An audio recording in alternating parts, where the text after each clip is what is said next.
Okay, welcome everybody. I'm going to be demonstrating some things. So first thing you need to do is you'll need to open up the slideshow.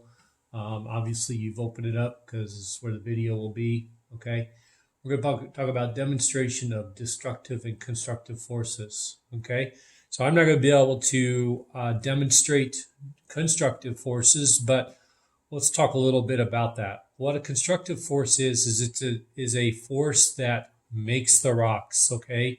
Whether it's through igneous rock or whether it's metamorphic rock or whether it is sedimentary rock. It's the formation. So let's take, for instance, okay, we'll talk about continental rock.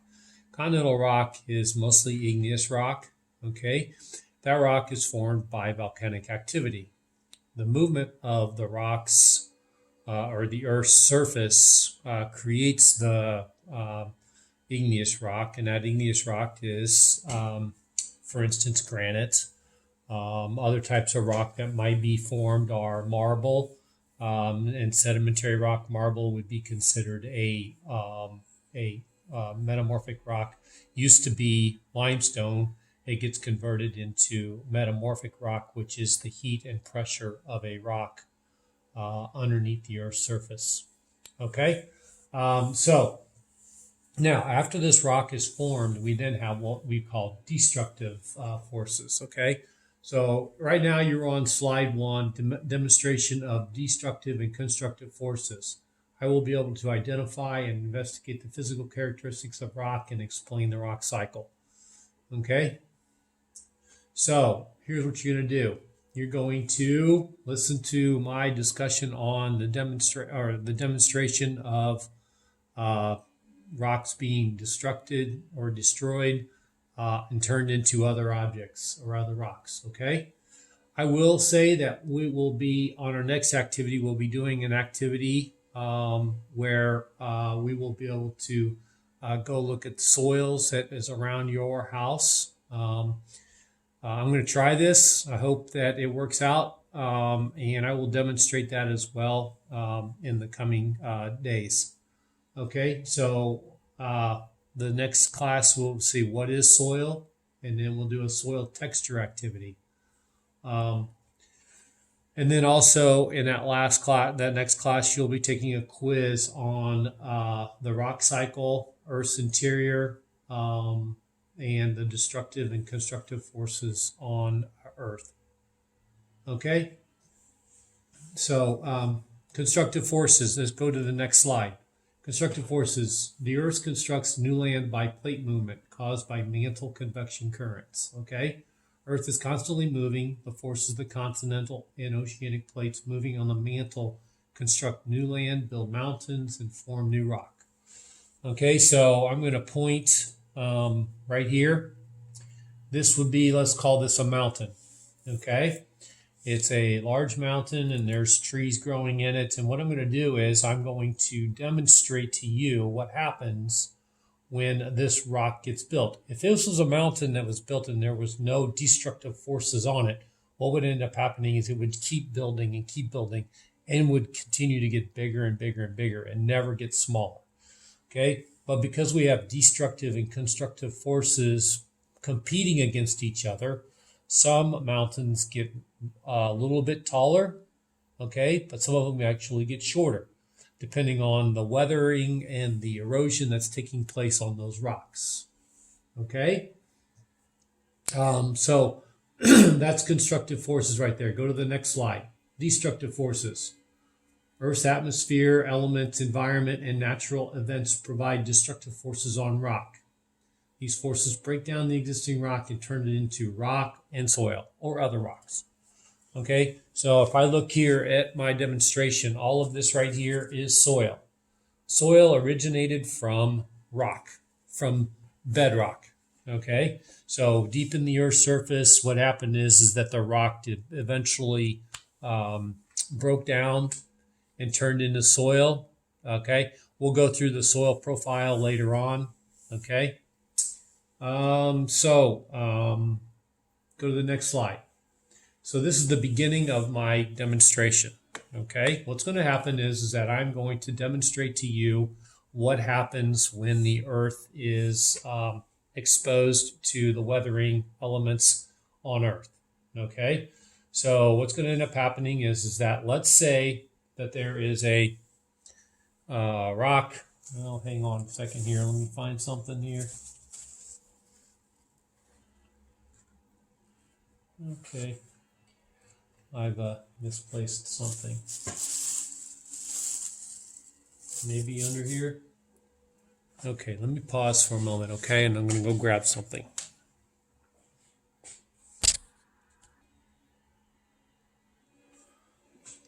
Okay, I'm back, everybody. Okay, so we're going to go through all the different words that are on the screen. Okay, so first off, weathering.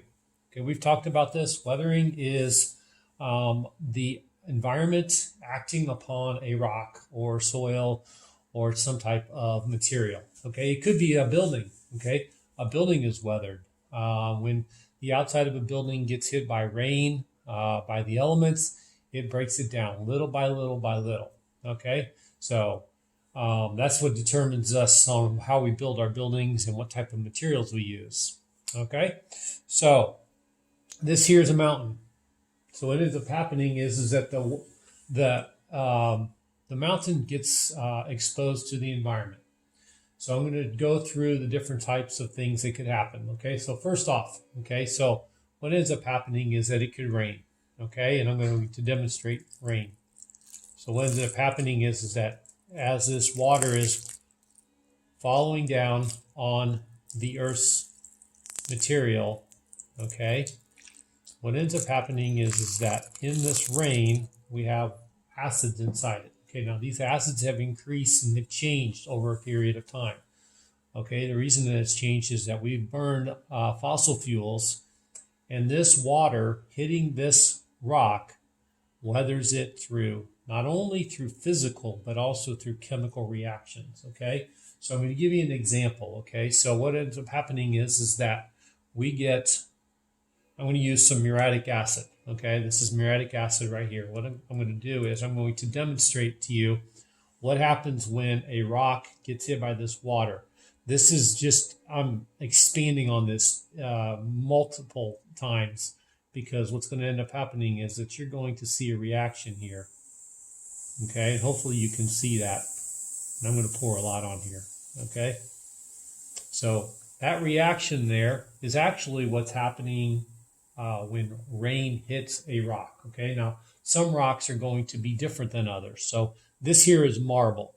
Okay, marble reacts very, very quickly. So if you went outside and you put a marble statue outside, that marble statue would break down much, much more than if I put a different type of like sedimentary rock or a different type of metamorphic rock.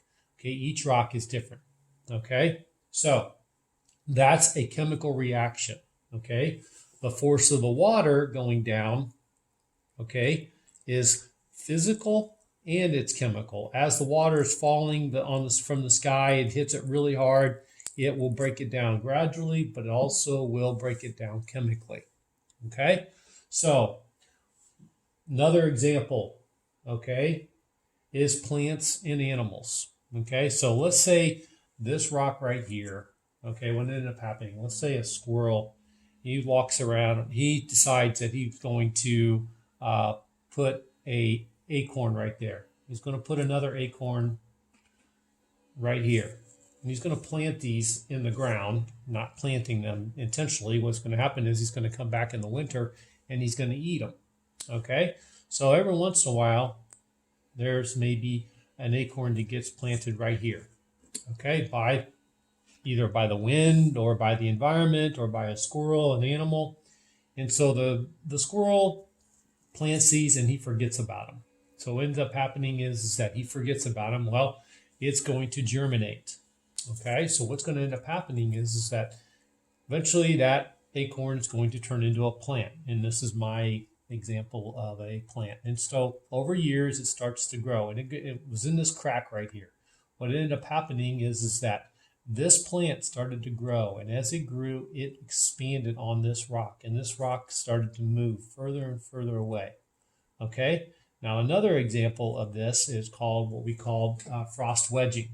Okay, so I'll talk a little bit more about that in a while. So anyhow, let's say the animal planted the acorn right there, and this tree keeps getting bigger and bigger and bigger, and this rock eventually starts to move this way here, and it eventually, what ends up happening is that it falls down like this here.